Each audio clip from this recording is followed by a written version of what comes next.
Welcome back to the Awazi podcast. I hope you guys have been well, and I want to say thank you so much for tuning in to my random upload. So I appreciate it. Today is going to be a breath of fresh air in every sense of the word. I'm very excited to talk to our guest today, and if you've been on your journey towards more somatic practices and are trying to be more present and regulate your emotions, this episode is definitely for you. So my guest today is an Art of Living international teacher, a Srisri yoga instructor operating in Ethiopia. She has had an incredible journey, starting out as a self-taught businesswoman who had different businesses in the States and ultimately finding her true calling in the world of meditation, mindfulness, and the like. So welcome to the podcast, Megbar.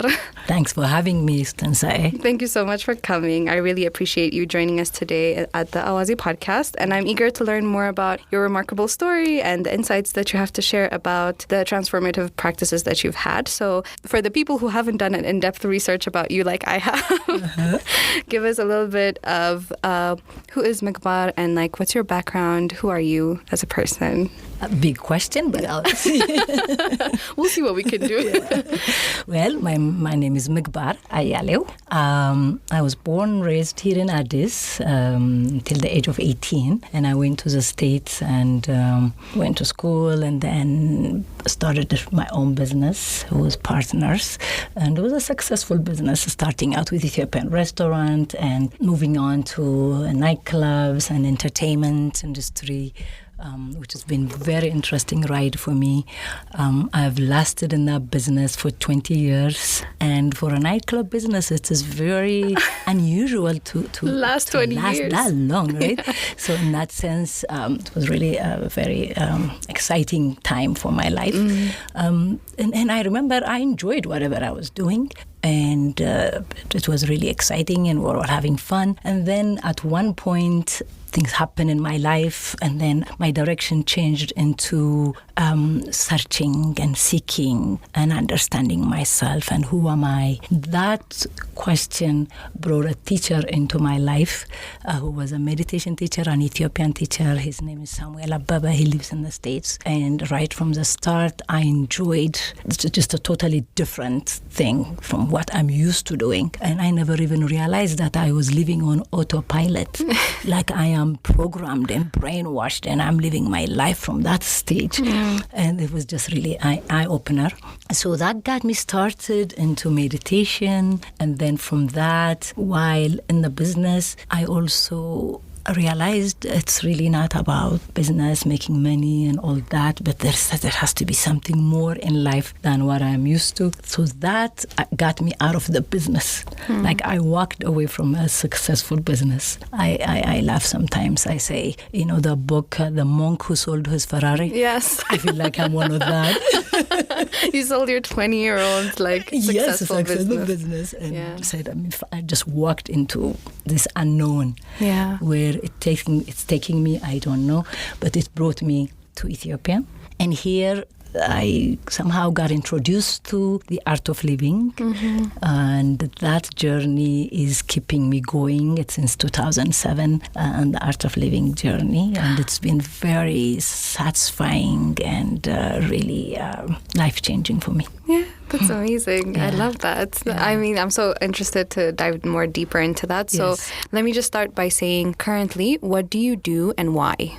So I was looking what is my passion, what's my purpose in life, and I read Eckhart Tolle's book, The New Earth, Finding Your Life's Purpose. So I'm reading that book, and it talks about all these issues that you want to work out to find your purpose. So in that process, it says if you're doing what you love in life, you enjoy it, you always talk about it, you're excited, you never get tired, you have a lot of energy. And then I stopped and I said, maybe I am doing what I'm supposed to be in life. And then I said, because I enjoy talking about art of living, I enjoy doing art of living, I love giving the classes of art of living. So I said, maybe I already found what I'm supposed to do in this world. And now that's what I'm focused on. I teach Art of Living here in Addis. Art of Living is an international organization found over 180 plus countries around the world.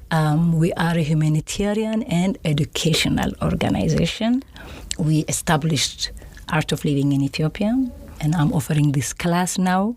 Right now, we're doing it at Antica, but I've been offering this class since 2008. And it is a life-changing experience of yoga, meditation, and a very powerful breathing technique called Sudarshan Kriya. That's what I do right now. That's amazing. Going to the classes was very transformative. And even when I got recommended, and I got there early and I was just parked in front of Antica and I was just waiting. So I've never seen you before. I've never met you before. And I hadn't seen anything on social media before either. But as soon as I turned and I saw you coming up the hill, I just knew that it was you because I'm just like, wow, what a grounded woman. It's just like you were walking and you just felt very at peace and you had this very welcoming aura. And I'm just like, this is a person who has peace in their life and this must be her. Oh, that's very sweet. So I was just, even the first impression is just like, okay, I'm trying to be like her. So let's do this. And so I wanted you to better explain what the Art of Living teaches and also what are the classes that you teach. What should people expect when they come to class? So what we teach at the Art of Living is really a very powerful breathing technique called Sudarshan Kriya, which you have experienced and you know how powerful that breathing is. So we include yoga for the body. It's important to take care of the body. And we do meditation, mindfulness meditation for the mind because you have to also take care of the mind. And then you also have to take care of your spirit. We are really responsible for ourselves, right? You know, we live our life what everybody's been telling us to do, from parents, school system, culture. The whole thing is really from what we learn that we're trying to live up to that standard. Then you realize at one point, everything they tell you is not really, doesn't work for you. And you go out looking for yourself. Okay, what is that I like? What is that I don't like? So one place that you could come to discover and rediscover yourself at whatever stage of life you are in, you know, you come to our class and you learn this breathing technique. We take breathing very lightly. We take it for granted because it's a given. Yeah. It's a given from the day we're born until the day we die. We have it in our hands. But we don't really notice it. We don't do anything about it. Good thing it takes care of itself. We don't have to worry. But if we just learn to consciously breathe, consciously be present, your life changes. Yeah. So one of the things that we teach you is we teach you different types of breathing techniques, which helps you, you know, for one, oxygenate your body to keep your body healthy. These breathing techniques takes toxins out of your systems. Takes 40, 60, 70% of toxins come out of our system, which is very powerful. And then this breathing technique again helps you to calm down, silence your mind. It helps you to come to your center and be grounded. And you come to the present moment. Because every time you breathe in and you breathe out, you come to the now. And where do you experience life? In the now. In the now only. There is no tomorrow, there is no next year, there is no 10 years from now. When you get there, it's only the present. So are you living your life in the present? Actually, our teacher says, Srisri Ravi Shankar says, existence is a fact, but living is an art. So are you living your life artfully, consciously, mindfully? Or are you wind up like a robot and you're doing the task what you need to do without joy, without pleasure, just for the sake of doing it? So this is a kind of way of coming back to yourself. And then when you come to yourself, you start to learn about yourself. You have so much gift. There's a gift that we come with to this world. Every one of us are given this gift. Now, because of our conditioning, we never get to the point of finding that gift. Now, when you are consciously saying, really, I want to understand who I am. I want to understand the world I am in. I want to understand what my gift is. That's what I would like to do. Do it with passion. Do it with purpose. Do it with meaning.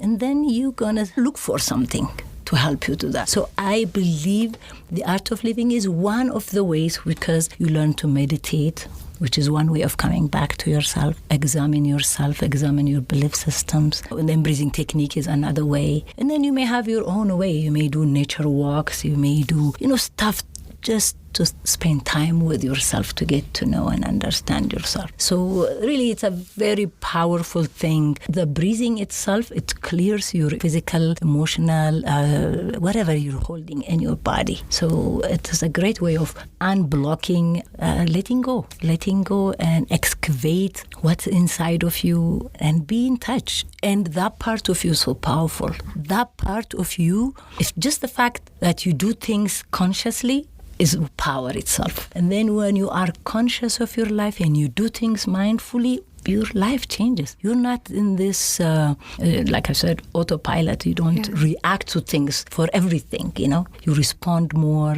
You're more conscious. It's really such a beautiful journey for me. I'm so grateful. I'm just living from that space. Just was full of gratitude. I completely agree. I think my self-regulation tactics have also very much changed since I've taken those classes. And I'm just like, maybe it's just taking a deep breath. Maybe that's all you need. And most of the time that is all you need when you're in the middle of traffic and somebody's cutting you off and you want to say something and you're like, let me take a deep breath. And after that, it really doesn't matter because it's gone. Yeah. Because it's just that fleeting emotion and we let that kind of sit with us for longer than it should. But yeah, I completely agree. Because when you are like crossed by a traffic or something, you're just reacting. Mm-hmm. That is your conditioning, isn't it? Yeah. That's how you know how people react. So you think that's what you should do also. Before you know it, it has become a habit. And you are this out of control person reacting and talking to every driver that's passing you. They don't even hear you. You know that? Yeah. Right? They don't even listen to you. And you're cursing, you're doing this stuff. Guy's gone. Person is gone. Yeah. So but what you see is you are the one with that emotion, irritated, stressed on the road. You didn't even get to where you're supposed to go. And you need to be calm when you get there. Yeah.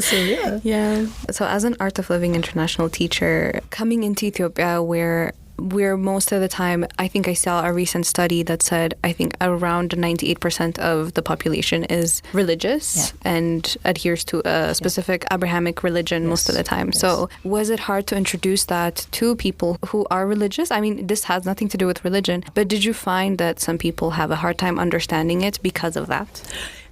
Yes. Actually, even when I was taking that, I think I also thought that people may take it a little different. They may not understand. So, and that was an apprehension for me.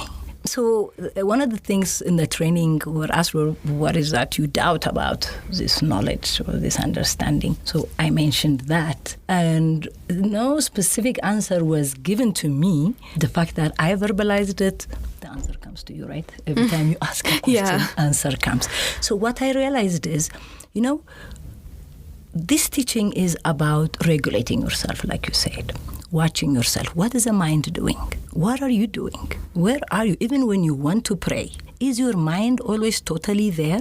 Or you're trying to pray and you don't even get halfway, your mind is wandering off something else. You may be shopping, you may be thinking of what you're about to do. You're somewhere else. You're not even finishing your connection to God, silently finishing the prayer. So for me, I realized, all we need is to quiet our mind. Once we silence our mind, the prayer becomes even deeper.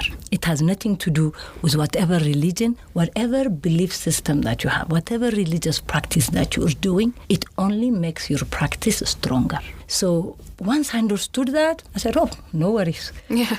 Because I don't have that resistance, I really don't get asked this question anymore. So one time this Muslim guy came, and it was nice. He liked it. And then he sent his wife and sent his daughter, and he was a diplomat. And then later on, he came back, doing the follow-up that we do. So I asked him, so are you doing the practice, and how is it helping you? Then he said, it's amazing. It's been so long since I did the Ramadan.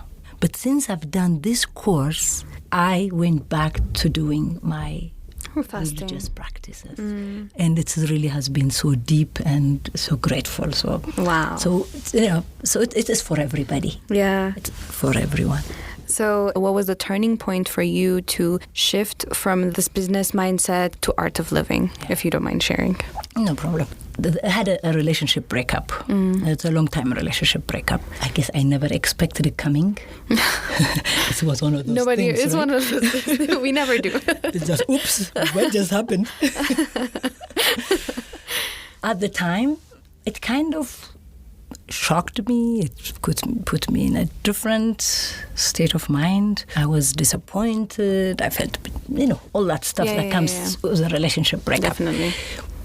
And then I also didn't realize that I have kind of lost myself in the business, in the relationship. I was living this programmed journey, not necessarily my own journey. So, the saying, whenever something happens very dramatic, like you go down in life, and then whatever goes down must come up, right? Yeah. So I got to this stage where I found myself, I don't like where I am. I've been productive still, and I always thought also I'm a strong person. I'm a very independent, strong person. That's what you think. Then something like that happened, unexpected. Yeah. It draws you down. So it got me down for some time. And then at one point, I said, I need to come out of this. And that deeper question, that question itself, just said, okay, I'm going to come out of it, regardless, whatever happens. So that's when I said, let me go find this Megbar. Before she met this person, what kind of person was she? Who were her friends? What did she like to do? Did she just follow his dream, or was it also her dream? Because we were in business together.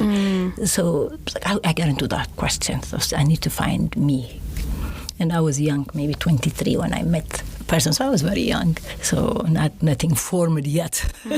So that journey, that questioning, brought a meditation teacher into my life. And I took the class, and I didn't know how it was going to help me. But as I was doing it more and more, and I was more coming to myself, more grounded, I start to see, I was in this relationship. And it takes two to tango, right? Yeah. So I'm also one of the participants of that relationship. If there is a relationship with the one, there is a problem with the other person also. Right? So really that was an eye-opener for me. I also was responsible in the problem. In whatever way. Could be just my energy. It wasn't comfortable. Or the way I was thinking, it was not comfortable. I don't know, whatever happening. So it caused a friction in the relationship. But, I say that's a blessing in disguise because at the time I was really devastated. But it got me into this knowledge. It got me into this understanding where I get to know myself better, and I'm doing what I want in life now. So it's that breakup of going down. There's always a saying, when you find the right path, once everything is just gone to shit, basically, for lack of a better word. I think you've heard my burnout episode. When it got really bad is when I'm like, I need to change because this is not a place that I need to be. Yeah. I'm not well. So that's when I decided to quit and then, start all these different practices to change my life and also get into, more regulated, more present existence. So there is this inner knowledge. There is an inner understanding. There is a reason why we came into this world, to do something. It's going to come out. Whichever way it comes out, we don't know. In what form you're going to come back to this path, you don't know. Yeah. But when it does, you say yes. Yeah, it's transformative. So is there a specific place that you went to take this training, or is it just in the States with, as you said, the teacher called Samuel? Yeah. Is that the person who started out with him. I stayed with him a couple of years. And then my curiosity of the knowledge. But I started finding books, and I start to find centers to go to learn about this knowledge and different practices. So I went to different places. And then once I came to Addis and I joined the Art of Living, then I kept going to India for that training. And actually to this day I go to India to do the 10-day meditation or just for myself, a retreat for myself. At least once a year I go there and do that. But that's where I trained. And overall, I like to travel, so I did go seeking. At first, I didn't know where to go or where to find this. So I went to different places. I thought maybe if I go to Thailand, I'll find it. If I go to India, I'll find it. If I go to China, I'll find it. And I kept going to these different countries, and I went to Jerusalem, I went to Egypt, I went to Greek. I don't know, wherever this knowledge was there or ancient knowledge was there, all these ancient civilizations. So there must be something there. So I really went out looking and searching and going to these ancient places and kind of feel the energy, see what they offer and see what it is. So like that, I did a lot of travel. Where did you find it in the end? You know, it's amazing. It's in Addis. It's in Addis.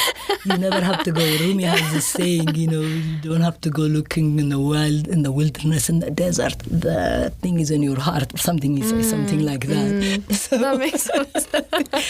You went all over the world. I kind of went all over the world. You found it here. That's so interesting. It's in your backyard.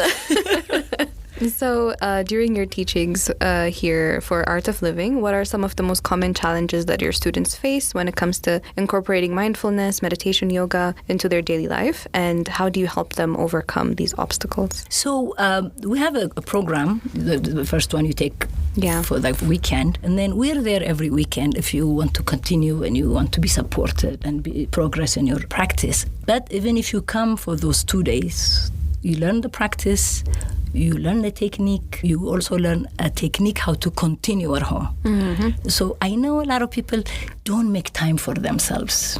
You know, it's so important to do everything else. But when it comes time to dedicate time for themselves, they don't. So in this practice, it needs a little discipline and commitment for yourself. So for anyone who is really interested, I'm there.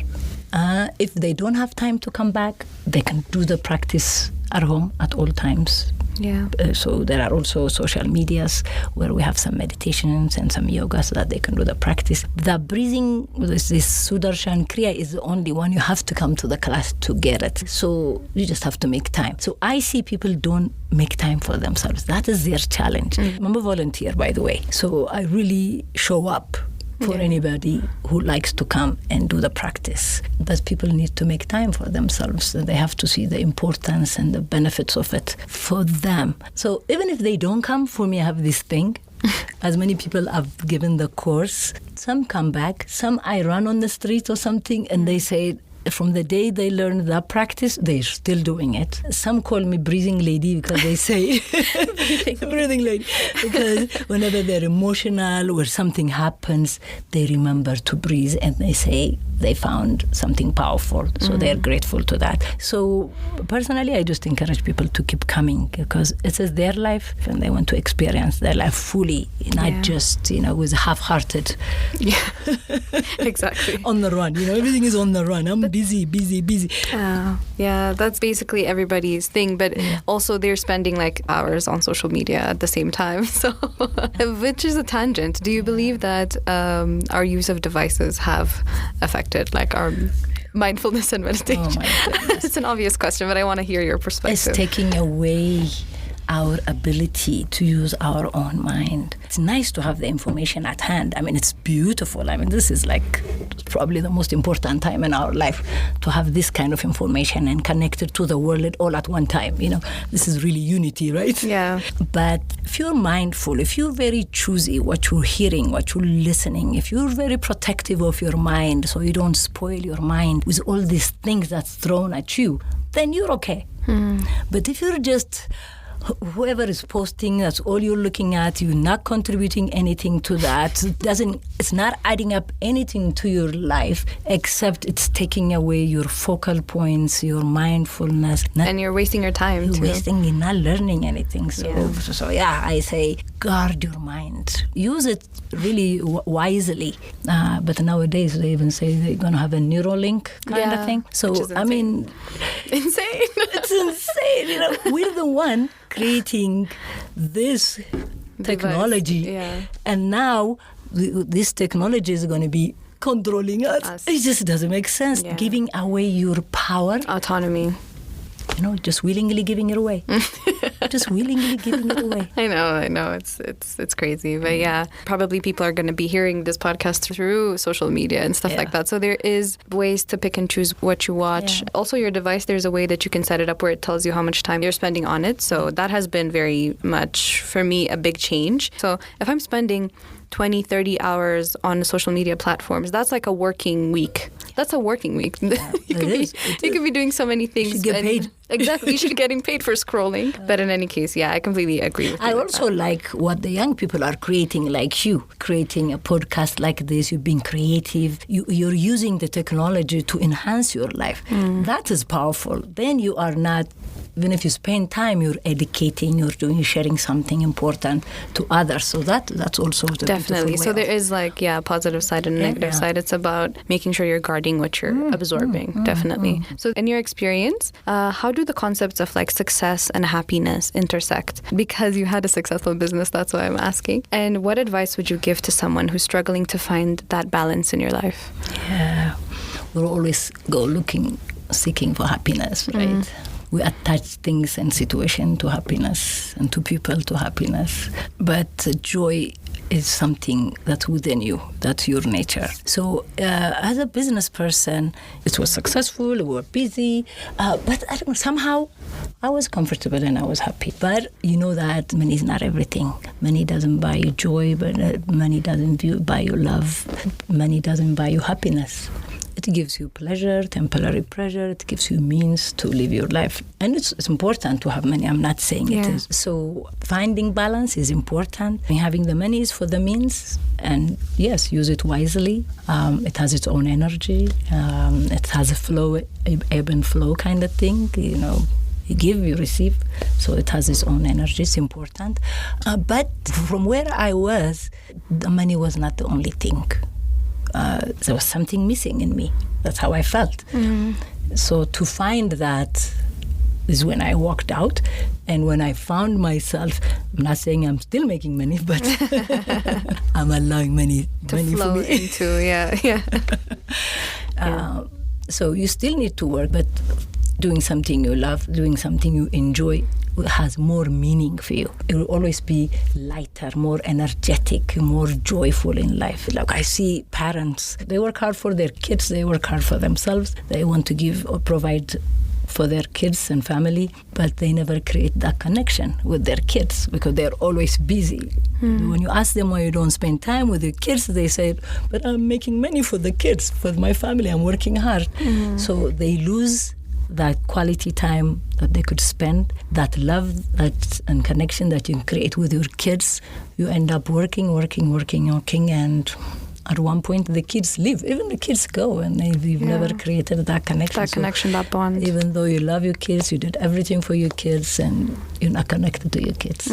So having money is good. It's fine. Find balance, though. That's not the only thing. Connect with people. You know, spirituality is that understanding we are connected. We are all connected, and there is this higher power that connects us all together. So finding that balance is important. Yeah. From any of the people that you've worked with your students, can you share like a personal story or experience that illustrates like an impact that you feel like you've had on an individual life? Like what's the first person that comes to your mind? You know, the other day I ran into somebody. I was in a restaurant sitting, and there was this girl. I don't recognize her, but apparently she recognized me. So she came by after she finished her lunch. I was still eating. She said, "Oh, excuse me, are you a meditation teacher?" I said, "Yes." She said, about 6-7 years ago, she said she came and took the class. And to this day, she's doing the practice. And it has changed her life in a big way. And I was saying, "Oh my God, oh, thank you. Just keep it up." And I don't even remember her. That's how long ago it was. Wow. But I see it makes a difference. And then I also I don't know if you noticed in the class, I ask, what did you get out of it? And what I hear from the participants is what keeps me going. Because they all get something. They all get what the practice is, what the whole concept is. They all get it. And then once you get it, it's like I planted the seed. Yes. How it sprouts, when it sprouts, it's up to them. The main thing is I have delivered. They have accepted it. and that I know it's in there. Yeah. So that gives me high. That gives me an excitement, Definitely. and that keeps me coming back to do this. So Yeah. Even the first couple of days, everybody was talking about how relaxed they felt, how more present they felt, and sensitive too at the same time, because you just notice things that you don't notice. So every day, you're just like things that we've numbed ourselves to make so much sense. The food tastes better. You're noticing heat and cold, and it's just, just the little things is more noticeable. And I think for me, like I do actively journal, but there's this thing called like shadow work that I wanted to get into more. And I had the journal for a while. I think like beginning of last year is when I wanted journal and prepared prompts. I never did it. But after doing this practice is when I feel like more present and more in touch with my inner child as well in a way. And I'm like, okay, let me just start. And so one day after I did the practice, I just started it. I just started doing it. And then I've been doing it since I've, done the practice at home. So for me, it brought me to the present, but also I think got me to be more in touch with myself as well, and be more honest with myself too, because we lie to ourselves on a daily. Every day. So it started me on that journey as well. I've had this thing in the back of my mind, but this enabled me to continue and go forward. Yeah, really, because the work never ends. Because imagine from the time you were born to this point in your life, you've had so many experiences, good, bad, and everything. So now you don't even know what happened when you were a kid, but it's affecting your life now. You know what I mean? So those shadow things, you need to work it out. To work it out, every day is a lesson, right? So whenever you encounter some disappointment, some emotional stuff, you say, oh, why did I react this way? Why did I have these emotions today?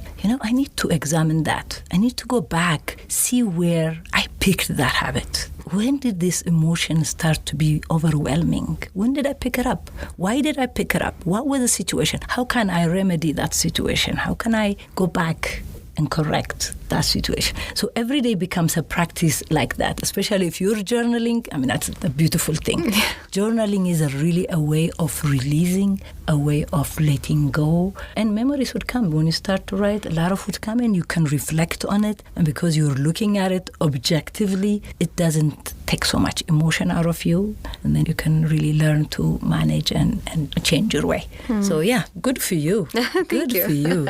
You should do a journaling episode. Podcast. Yeah, you're right. It is so powerful. It is. It helps a lot of people. Definitely. For me, coming back into the present and being more aware is what started making me question things. I'm like, am I reacting to this thing because it made me angry, or is it because it triggered me in a way that I was triggered before, and I'm just doing the learned behaviors and reacting in the same way that I did just because either I've seen other people react to it or it reminded me something in my childhood. Exactly. So it's just so many things that we do on a daily that we don't know if it's like, am I responding to the stimulus or am I responding because of a trigger? Exactly. It's really such a powerful process to go through, because that takes commitment, that takes willingness to really look at yourself honestly and see how you're going to come out of it. And the answer is within you anyhow. You're going to find the answer within you.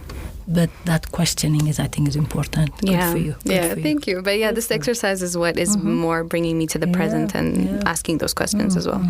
So if you could share like one key piece of advice with the listeners, what would it be? I ask people to come back to themselves, to live their life consciously, really mindfully. Don't let this moment pass by, because being in the present moment enhances everything. You're open to everything. You're able to see things clearly. You're able to understand things clearly because you are totally present. You're alert and present. So come to the present and live your life fully. Be responsible in your life. Don't keep blaming other people. The more responsible you are in your life, the more powerful you become in your own life. The more grateful you become. Because whatever is happening, if you take responsibility, you don't blame it on anyone, you don't shift the blame on anyone, you learn from whatever is happening, and you just become powerful. And so I tell people, don't go out looking for stuff out there. Your joy, your happiness, the love that you're looking for is already inside of you. Recognize that. Bring that out. and live your life consciously, really. Live your life with awareness. There is so much that comes on our way and we keep missing it because we're not present. They say opportunity comes in a silver platter or gold platter and you miss it. It's gone because you are not aware. It came to you, but you missed it. So don't let that opportunity go away. Opportunity comes every day. Especially for young people, really being on autopilot is not an option anymore. So much going on, so much knowledge is out there, so much things are out there for the young, and things are changing in our world. It's more like we have to come back to ourselves, be our own leaders, Know that you're a very empowered person. You have so much to share. So what is that you have? Bring that creativity out. It's already inside. What is it for you? Ask. Keep asking. They say, ask and you shall receive. That's true. So like that, I ask all the young people to be more conscious, live their life artfully. That's beautiful. Yeah, they also say if you don't ask, the answer is always no. Yep.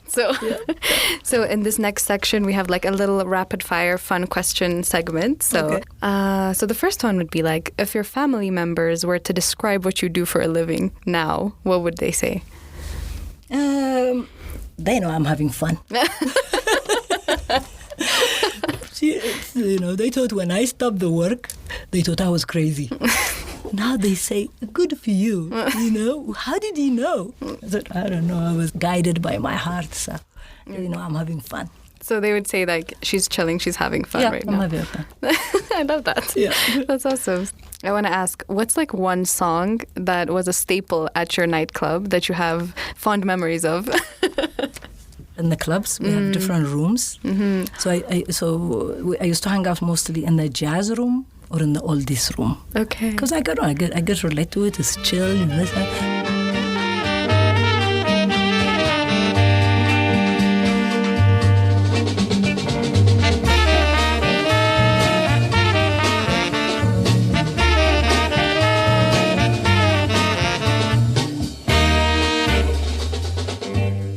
Okay. So, what's the best piece of advice you've received so far? My father always encouraged me from childhood. Really, that was his thing. He wanted, like 9 girls, 2 boys. Wow. It's mostly girls. Wow. So I don't know if he understood that unless we're educated and we do something with our life, we'll just be housewives forever. So he always used to encourage us to read, to study, just to be good at something. So I would say my father's encouragement is always in my ear, just go for it, not to be fearful, not to be shy. Just go out there, do what you can, but educate yourself, learn. That I hear in my voice, in my head. This sounds like my dad too. You see? Exactly. It worked for me. Yeah. Actually, I took it to heart. My father was not educated, but he wanted to make sure that we're educated. But he will bring us books. I don't know where he brings it from, but he will bring us books to the house and encourage us to read. So that's why I like that part. Wow. Yeah. Oh, that's so profound. Yeah. So, but since we're wrapping up, can you tell the listeners where they can find you, any social media platforms, or where they can come to take the classes and everything? Right now, we are at the Antica restaurant and Garden Inn by Bole. I offer the classes on weekends. They can call me. You can maybe provide the number. I can put it on the description. You can call us. You can do this course. It's very powerful. It's life-changing. It's very transforming. You can find me there. We have the artofliving.org or on YouTube. We have a guided meditation, yoga practices, and knowledge from Srisri Ravi Shankar.